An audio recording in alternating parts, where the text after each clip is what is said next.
6 মাসে আমরা যে চিত্র দেখলাম তা গত 16 বছর থেকেও ভয়াবহ।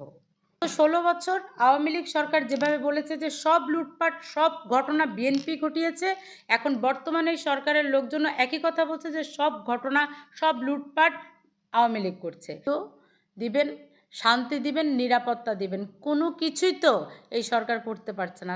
থেকে তেঁতুলিয়া, রূপসা থেকে পাথুরিয়া।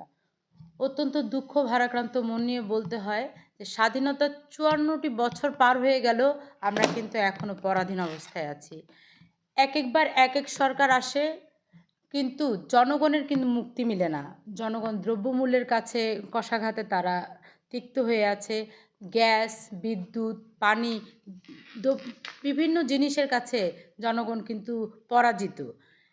এখন বর্তমান পরিস্থিতিতে গত ৬ মাস যদি আমরা পর্যবেক্ষণ করে দেখি, তাহলে দেখব যে ৫ই আগস্টের পরে অন্তর্বর্তীকালীন সরকার তারা আমাদের কাছে বলেছিল যে এই দেশে কোনো দারিদ্র থাকবে না, ক্ষুধা থাকবে না, দেশ হবে শান্তি প্রিয় দেশ, সবাই ভালো থাকবে। কিন্তু ৬ মাসে আমরা যে চিত্র দেখলাম তা গত ১৬ বছর থেকেও ভয়াবহ। একদিকে যেমন লুটপাট, ডাকাতি, ছিনতাই, ধর্ষণ, অপহরণ, অন্যদিকে দ্রব্যমূল্য, বিদ্যুতের বিভ্রাট সহ বিভিন্নভাবে জনগণ কিন্তু জর্জরিত অবস্থায় আছে। শিক্ষা ব্যবস্থা ধ্বংস, অর্থনৈতিক অবস্থা ধ্বংস, এমনকি রাস্তাঘাটে কোথাও আমরা শান্তি পাচ্ছি না। নতুন ধারা বাংলাদেশের পক্ষ থেকে আমাদের প্রত্যেকটা নেতাকর্মী আমরা সব সময় সাদাকে সাদা এবং কালোকে কালোই বলেছি। আমরা কখনো কোনো সরকারের দাবিদারি করিনি।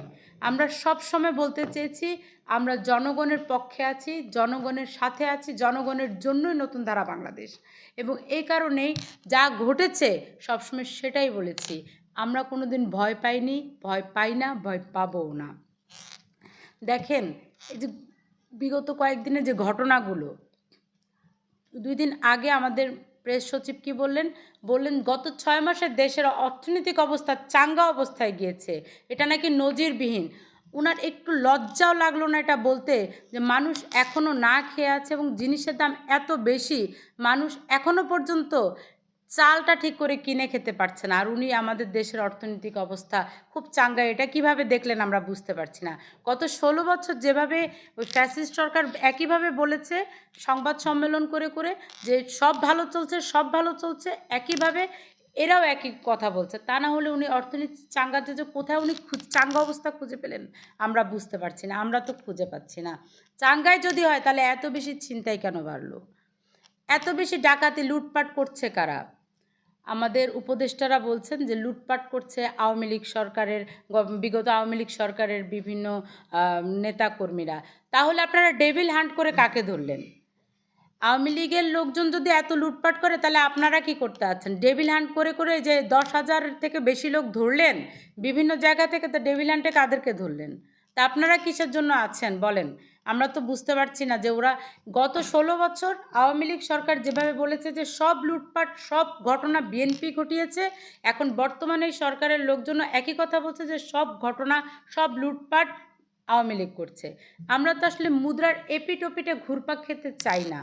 নতুন ধারা বাংলাদেশের পক্ষ থেকে আমরা সবসময় চাইব জনগণের মুক্তি।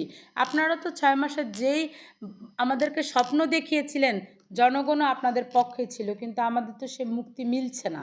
কোথায় সে মুক্তি বলেন? রাস্তা থেকে বের হলে এখন প্রত্যেকটা মানুষ, ছাত্র, যুব, জনতা, নারী সবাই আতঙ্কিত অবস্থায় আছে, কারণ কোথাও শান্তি নেই।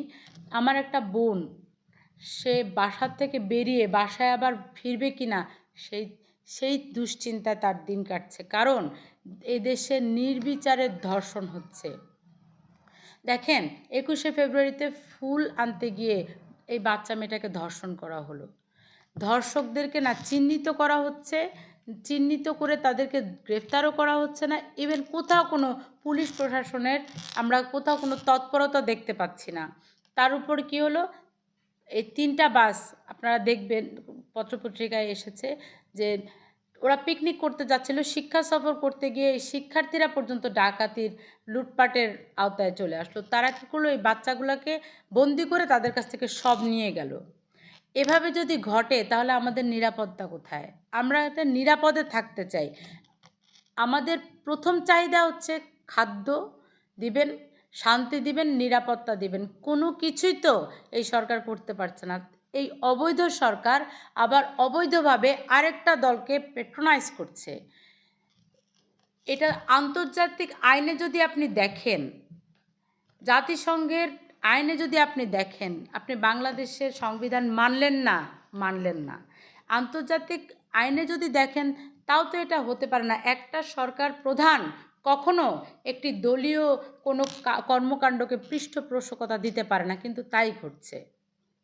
উনি তো খুব খুশি যে ছাত্ররা নতুন দল করছে, এটাতে খুব খুশি। এখন যেই বাচ্চার নাক টিপলে দুধ বের হয়, ওরা যদি এসে এখন এত হম্বিতম্বি করে আর দেশ চালানোর স্বপ্ন দেখে এবং আমাদেরকে বুঝায়, তাহলে আমরা কোথায় যাব? এই দেশ কি ভাই লুডুর বোর্ড? যে লুডুর বোর্ডের মতো এই হাসনাত, সার্জিস এরা গুটি চাল দিবে আর আমরা সেই গুটি হয়ে 1 2 3 4 করে রাস্তায় যাবে? এই কি দেশটাকে লুডুর বোর্ড মনে হয় আপনাদের? গত 6 মাসে যা আমরা দেখেছি, বাংলাদেশের মানুষ তিক্ত বিরক্ত হয়ে গেছে। আমাদেরকে নিরাপত্তা দেন, আমাদেরকে শান্তিতে থাকতে দেন, এবং সামনে রমজান মাস হচ্ছে, জিনিসের দাম কমান। সয়াবিন তেল বাজারে কেন পাওয়া যাবে না? এই যে সিন্ডিকেটটা করলেন, সয়াবিন তেলটাকে বাজারে না এনে মানুষ কোথায় যাবে? 5 লিটারের সয়াবিন তেল মানুষকে কিনতে বাধ্য করছেন, না হলে মানুষ খোলা তেল কিনছে, মানুষের স্বাস্থ্য হানি হচ্ছে, সেটাও তো আপনারা ভাবছেন না। আপনারা আসলে কী ভাবেন? আপনারা শুধু সংস্কার সংস্কার সংস্কার করতে করতে মুখে ফেনা তুলে ফেললেন। বিগত 16 বছর আমরা একটা গান শুনলাম, গানটা কি? স্মার্ট বাংলাদেশ।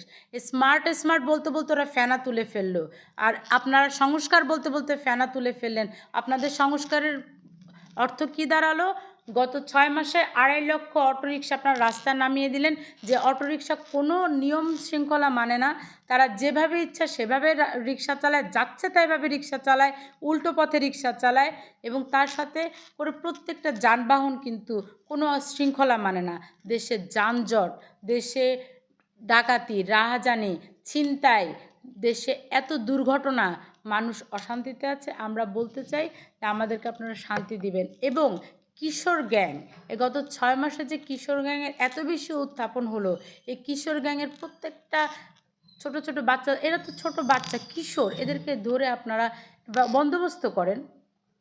তা না হলে তো দেশের অবস্থা খুব খারাপ হয়ে যাবে। আর শিক্ষা ব্যবস্থা কথা বলবেন, সব তো এখন বলতে চাচ্ছে যে মাদ্রাসায় পড়ো, জান্নাতে চলে যাও, মাদ্রাসায় পড়ো, জান্নাতে চলে যাও। স্কুল সব বন্ধ করে দিয়ে মাদ্রাসার পড়ানোর পায়তারা করছেন। আর তাহলে এই যে লেখাপড়ার অবস্থা ধ্বংস হয়ে গেল, আর কি বলেন? বলেন যে বিদেশে চলে গেলে ভালো টাকা পয়সা রোজগার করতে পারবে। আরে আমার যে ভাইরা লেখাপড়াই করছে না, তারা লেবার ভিসায় বিদেশে গিয়ে কী করতে পারবে? ভাবার সময়